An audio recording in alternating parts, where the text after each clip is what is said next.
Alright, hello everyone. So I just wanted to give a bit of a new player advice for the second Walpurgisnacht, the day before the actual Walpurgisnacht. So for Walpurgisnacht, you'll be able to try to get Malkuth, Pierre and Jack for the announcers, and then you'll be able to get Outis for the 3-star, and then Dawn for the 2-star. The 2-star is honestly really easy. If you just try and pull for any of the announcers or 3-stars here, you most likely will already have your Dawn pretty early. So don't be too worried about Dawn. The main one to worry about is getting Outis and Malkuth, because if you do not get them right now, then you have to wait about 3 to 4 months until the next Walpurgisnacht.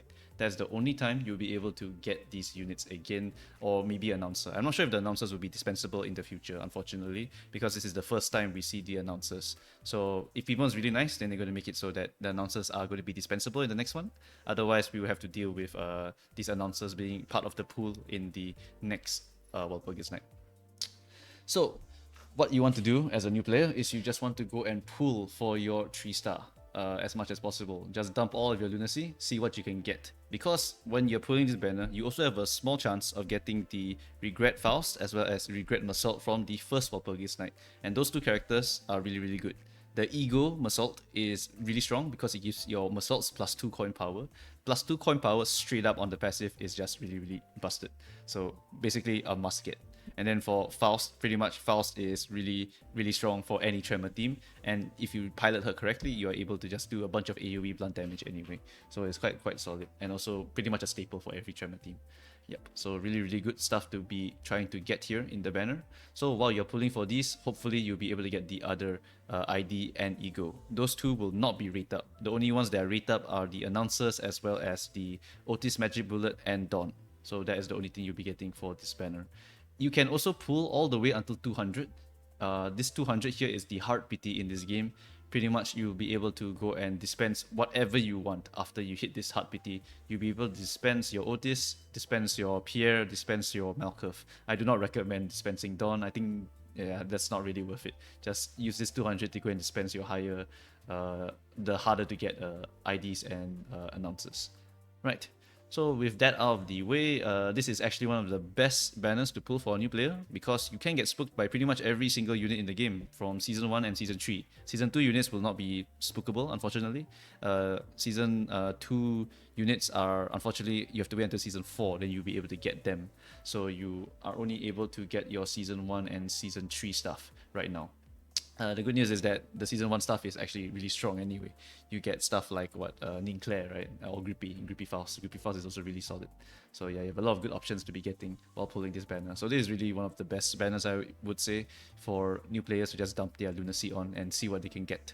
Right, so that's a very good banner. Good luck, and hopefully you'll be able to get what you want. Personally, I just want to get Outis and I want to get Malkuth. So if I have to go to 200, I will go to 200 if I have to.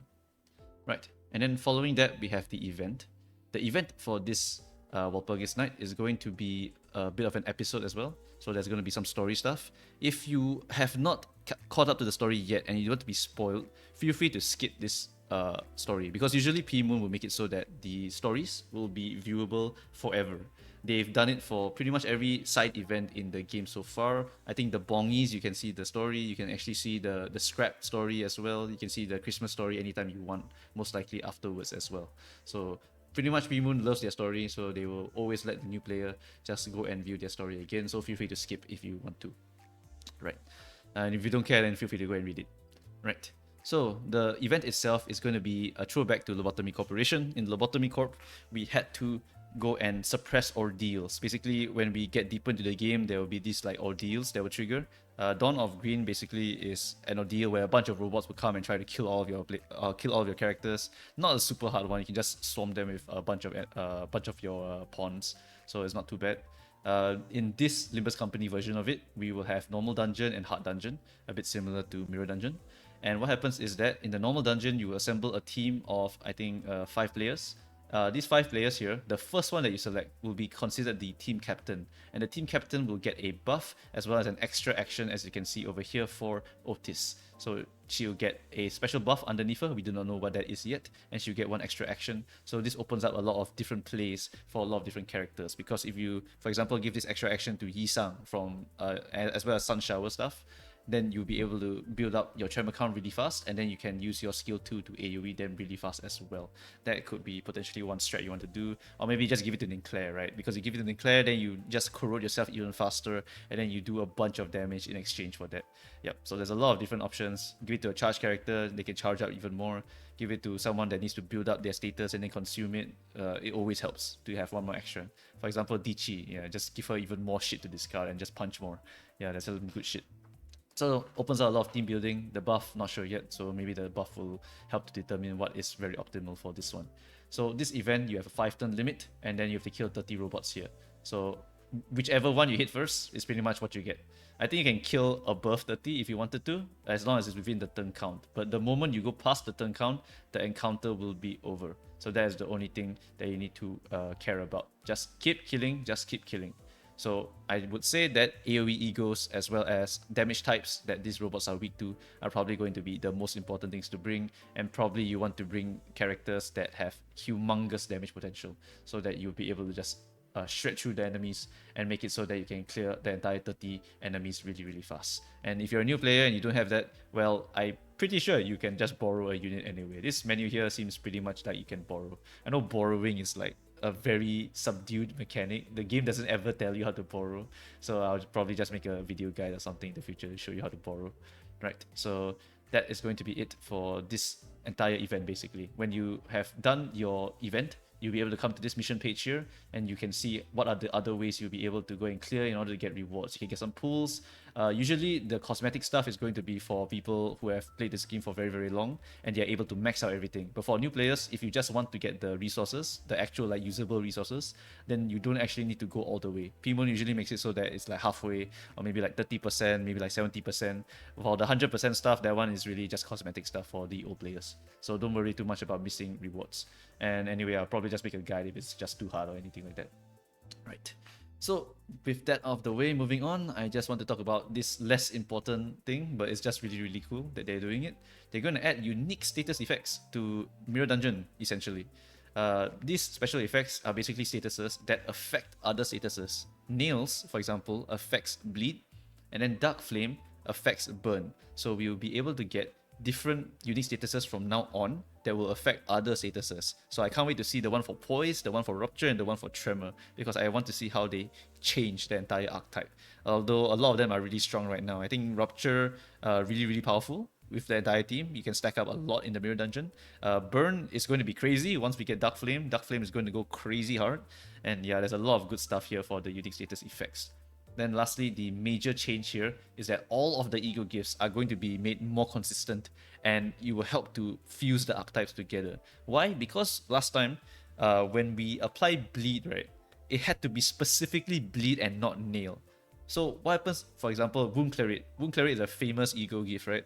Pretty much whenever you hit an enemy with a skill that inflicts bleed potency, you apply more bleed on the target. So with this one ego gift, you pretty much get infinite bleed, and you can stack your potency to crazy high levels.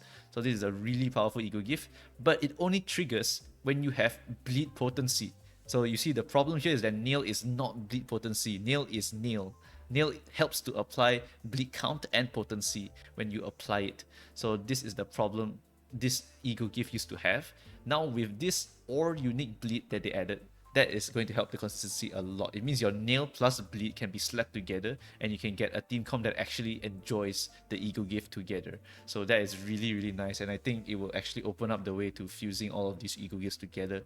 I believe some people said that Outis would have trouble triggering the burn ego gifts, right, in Mirror Dungeon, because she had burn attached to her skills, but actually she doesn't need that, because as long as you apply Dark Flame, which is a unique burn status, then it will trigger the ego gift. So this pretty much, right, makes it so that Outis still doesn't need to have burn on her skills, and I will still use her because I just need Dark Flame to burst the 99 burn I'm about to apply to them. Oh my god, I can't wait to burst like 500 damage on someone just because I have Dark Flame in my party. So fun shit.